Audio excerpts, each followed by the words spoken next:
यदि हम अपने मन के शक्तियों को जान लें तो हमारा मन इस दुनिया का सबसे पावरफुल हथियार है। हमारे जीवन के प्रत्येक घटनाओं के साथ सिर्फ और सिर्फ हमारा मन जुड़ा होता है। इस दुनिया में जितने भी ज्ञानी पुरुष बने, जितने भी सक्सेसफुल लोग बने, सिर्फ और सिर्फ अपने मन की शक्तियों के कारण ही बने। लेकिन हम में से बहुत लोग मन की शक्तियों को क्यों नहीं समझ पाते। बुद्ध कहते हैं हम भी इंसान हैं, आप भी इंसान हैं। हमारे अंदर, आपके अंदर, सबके अंदर समान शक्तियां हैं, लेकिन क्यों हम इसे समझ नहीं पाते। जो इन शक्तियों को समझ गया वह ज्ञानी बन गया। जो अपने मन की शक्तियों को संग्रह करना सीख गया उसके लिए उसका जीवन आसान हो जाता है। वह अपने जीवन में जो कुछ भी चाहता है उसे हासिल कर ही लेता है। गौतम बुद्ध कहते हैं सभी में बुद्ध बनने की योग्यता है, क्योंकि वह जानते हैं कि शक्ति हर इंसान में मौजूद है, लेकिन उस शक्ति को सही उपयोग हम नहीं कर पाते हैं। सिर्फ कुछ ही मन की शक्तियों का हम उपयोग कर पाते हैं, कुछ शक्तियों को हम व्यर्थ ही छोड़ देते हैं। तो गौतम बुद्ध की इस कहानी से आइए हम समझते हैं कि यदि हम अपने मन की शक्तियों को समझ गए हैं तो अपने जीवन में बहुत सारे कार्य को आसानी से कर पाएंगे। एक गुरु का शिष्य अपने गुरु की तरह बनना चाहता था।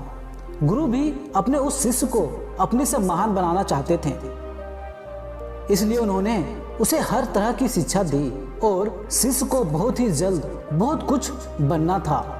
शिष्य को हमेशा लगता था कि गुरु उसे सब कुछ नहीं बता रहे हैं, जिस कारण वह सफल नहीं हो पा रहा है।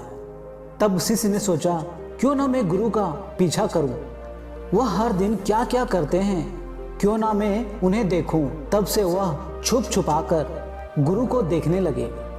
सुबह उठने से लेकर शाम तक गुरु क्या क्या करते थे, कहाँ कहाँ जाते थे, कैसा ध्यान करते थे, कैसा भोजन करते थे, क्या बोलते थे, किस तरह चलते थे, ये सारी चीज़ें उसका शिष्य उन्हें छुप छुप कर देखने लगा और वह भी वही सब कुछ करने लगा जो उसके गुरु करते थे।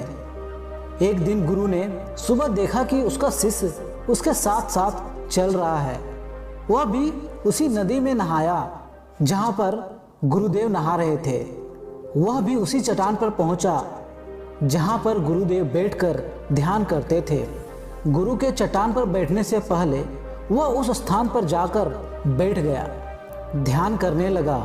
यह देखकर गुरुदेव मुस्कुराए और वहीं पड़े दूसरे चट्टान पर जाकर बैठ गए और ध्यान करने लगे। शिष्य ने सोचा कि गुरुदेव कुछ कहेंगे, लेकिन गुरुदेव की आवाज़ ना आते देख उसने अपनी आंखें खोलकर देखा। फिर उसने सोचा कि शायद गुरुदेव महीने में किसी एक दिन दूसरे चट्टान पर बैठकर ध्यान करते हैं। शिष्य की इन हरकतों को देखकर गुरु को पता चल गया था कि उसका शिष्य उनकी तरह बनने के लिए नकल कर रहा है। एक दिन गुरुदेव पेड़ पर चढ़कर सो गए, इसलिए शिष्य ने सोचा कि शायद पेड़ की डाली पर सोने से कुछ प्रभाव पड़ता होगा, इसलिए गुरुदेव वहां पर सोए हैं और वह भी उसी पेड़ की दूसरी डाल पर जाकर सो गए। रात को कुछ गिरने की आवाज़ आई। आवाज़ सुनकर गुरुदेव की आंखें खुली तो उन्होंने देखा कि नीचे जमीन पर उसका शिष्य गिरा हुआ है और वह चिल्ला रहा है। उन्होंने शिष्य को उठाया और उसे समझाया कि जब भी तुम बिना सोचे समझे किसी दूसरे के राह पर चलते हो या उसकी नकल करने की कोशिश करते हो, तब तुम ऐसे ही गिरोगे जैसा आज गिरे हो। शिष्य ने कहा गुरुदेव मैं तो सिर्फ आपकी तरह बनने का कोशिश कर रहा था। गुरु ने कहा तुम अगर बंदर की तरह नकल करोगे तो हो सकता है बहुत प्रयासों के बाद हर काम करने लगोगे जो बंदर करते हैं, पर क्या इंसान होने के बावजूद बंदर होना उचित होगा? शिष्य ने कहा नहीं गुरुदेव, इंसान बनना ही ज़्यादा उचित है। लेकिन गुरुदेव मैं अपने मकसद में कैसे सफल बन सकता हूँ? मैं कैसे अपने आप को जान सकता हूँ, पहचान सकता हूँ? मैं तो बस यह देख रहा था कि आप क्या क्या करते हैं, शायद उससे मुझे कोई रास्ता मिल जाए।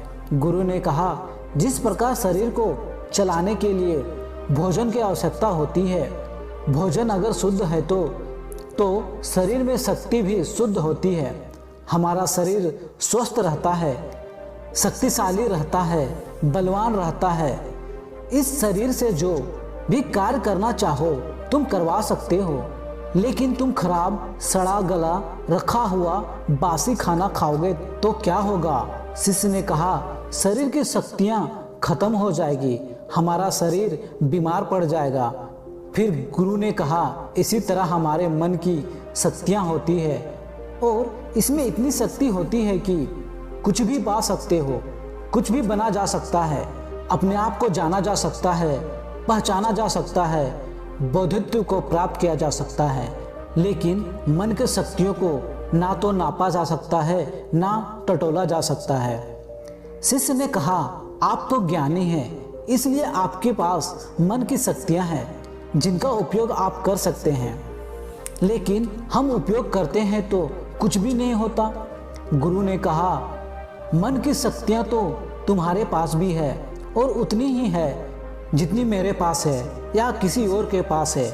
तो शिष्य ने कहा, गुरुदेव, फिर हम सभी क्यों कामयाब नहीं होते? हमारे जैसे बहुत से लोग हमेशा असफल होते रहते, ऐसा क्यों? गुरु ने कहा, क्योंकि मन की शक्तियाँ का हम सही से उपयोग नहीं कर पाते, बल्कि मन की शक्तियाँ हमारा उपयोग कर लेती। शिष्य ने कहा, क्या आप मेरे मन की शक्तियाँ देख सकते हो? क्योंकि मैं इसे समझ नहीं पा रहा हूँ। गुरुदेव बोले, हाँ बिल्कुल, मैं बिल्कुल देख सकता हूँ, पर इसके लिए तुम्हें मेरा एक काम करना होगा। क्या तुम कर सकोगे? शिष्य ने कहा, हाँ अवश्य, मुझे क्या करना है? गुरु ने कहा, ज़्यादा कुछ नहीं करना, बस इतना ही करना है कि जितने भी विचार तुम्हारे मन में आए उन विचारों को एक एक लकड़ी के समान समझना है और उस लकड़ियों को उठाकर झोपड़ी पर रखते जाना है, और यह तुम्हें 1 महीने तक करना होगा। ध्यान रहे, एक विचार के लिए एक लकड़ी होना आवश्यक है, जैसे कोई विचार से कोई लकड़ी टूट ना जाए। एक काम और करना, अपने उस विचार को जो तुम्हें ज्ञान और ध्यान प्राप्त करने के लिए आए, उन विचारों की लकड़ियों को तुम्हें उन झोपड़ियों के बाहर रखना होगा। शिष्य ने कहा, जो आज्ञा गुरुदेव, आप जैसा कह रहे हैं मैं वैसा ही करूँगा। और शिष्य ने विचारों को देखना और उन विचारों से लकड़ियों को उठाकर झोपड़ी में रखना शुरू कर दिया। धीरे धीरे 1 महीना बीत गई और 1 महीना पूरा बीतने के बाद शिष्य गुरु के पास गया। गुरुदेव, 1 महीना हो चुके हैं, जैसा आपने कहा था मैंने बिल्कुल वैसा ही किया है, अब आप मुझे मेरे मन की शक्तियों को दिखाइए। गुरु शिष्य के साथ उस झोपड़ी पर पहुँचे। गुरु ने देखा झोपड़ी छोटी छोटी लकड़ियों से भर गई है, यहाँ तक कि कुछ लकड़ियाँ बाहर में भी पड़ी है। गुरु ने कहा, वह लकड़ियाँ कहाँ हैं जो तुम्हारे ज्ञान और ध्यान के विचारों की है? शिष्य ने बाहर पड़ी कुछ लकड़ियों को लाकर गुरुदेव को दे दिया और बोला, यह वही लकड़ियाँ हैं। गुरु ने उस लकड़ियों को गिनने के लिए कहा। जब शिष्य ने ज्ञान और ध्यान की लकड़ियों को गिना तो वह 26 लकड़ियाँ पाया। गुरु ने कहा, बस तुम्हें एक काम और करना है, यह काम बहुत छोटा सा है, क्या तुम कर सकोगे? शिष्य ने कहा, जी गुरुदेव, आप जो कहेंगे मैं करूँगा, बताइए मुझे क्या करना है? गुरु बोले, यह जो लकड़ियाँ तुमने जो इकट्ठा की है, इसे एक साथ बांधकर उस नदी में फेंक घर आओ। गुरु की यह बात सुनकर शिष्य घबरा गया और बोला, गुरुदेव, यह कैसे हो सकता है? इतनी लकड़ियाँ का भार मैं कैसे उठा पाऊंगा? गुरु बोले, क्यों नहीं उठा पाओगे? जब इतने विचारों का भार तुम दिमाग में रखकर घूमते हो तो इन लकड़ियों को उठाकर क्यों नहीं फेंक सकते?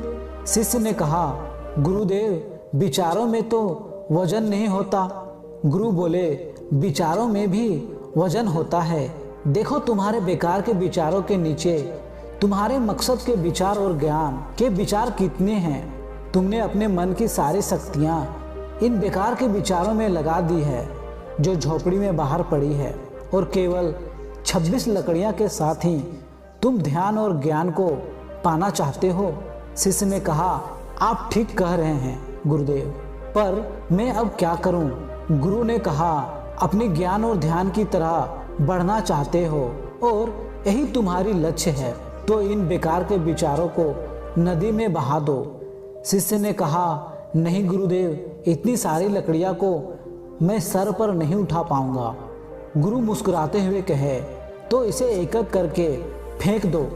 1 महीना में, 2 महीना में, जितना भी समय लगे लगाओ, लेकिन अपने सर से, अपने मन से इन बेकार के विचारों को फेंक डालो।